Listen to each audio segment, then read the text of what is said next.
এত এত গাড়ি মালিক হয়ে কি হবে যদি মানুষের হক মাইরা খান। আসসালামু আলাইকুম। আপনারা অনেকে জিজ্ঞেস করেন কি বন্ধু কি ভাই হাদিয়া কেমন পান, সৌদিরা হাদিয়া দেয় কেমন? আরে ভাই সৌদিরা হাদিয়া তো দূরের কথা, হক টিয়া দেয় না। এখন সব সৌদি সমানও না, আর প্লাস আগে সৌদি আরব নাই, এখন টাকা দেয় না, এখন আর টাকা দেয় না। এত এত গাড়ি মালিক হয়ে কি হবে? চার মুখ দিয়ে শুধু গাড়ি আর গাড়ি। দেখেন তো, দেখেন গাড়ি আর গাড়ি। চাও এত এত গাড়ি, এত এত দালান, এত এত বিল্ডিং, এত এত সুন্দর সুন্দর রাজপ্রাসাদের মালিক হয়ে কি হবে যদি মানুষের হক মাইরা খান? আমি কাজ করছি, একজনের কাছে পাই 300 রিয়াল, আর একজনের কাছে পাই 650 টাকা, 650, টোটাল 950 প্লাস।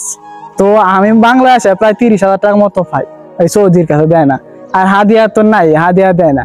আর বিশেষ কথা সব সৌদি সমান না, তবে এখন আগের থেকে অনেক চেঞ্জ হয়ে গেছে। সৌদিরা দিতেই চায় না, মানে দেয়ই না, এটা একদম কম দেয় না। আর এখন আরো অনেকে বাটপাড়ি টাটপাড়ি কইরা আটকায়া টিয়া রাখা দেয়, টিয়া দেয় না, এমন অবস্থা। হাদিয়া তো দেয়ই না আর রাখা দেয়, বরং কাজ করি এই টিয়াও দেয় না, ঘুরা। আর একটা কথা বলে রাখি, সব সৌদি সমান না।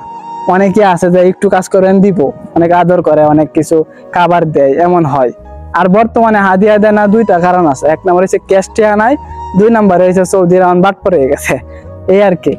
তো এইটাই, সৌদিরা হাদিয়া মাদিয়া পাওয়া যায় না, আগের মতো পাওয়া যায় না। আগে আমরা বাড়ি থাকতে যেমন শুনছিলাম যে অনেক টাকা হাদিয়া দেয়, একদিন গিয়ে হাঁটতে গেলে ডাক্কে ডাক্কে কাম দেয় না। এই যে হাঁটতেছি কেউ তো ডাক দিল না, বলে একটু কাজ করবে অনেকক্ষণ ধরে হাঁটতেছি, নাই এমন লোক নাই এখন।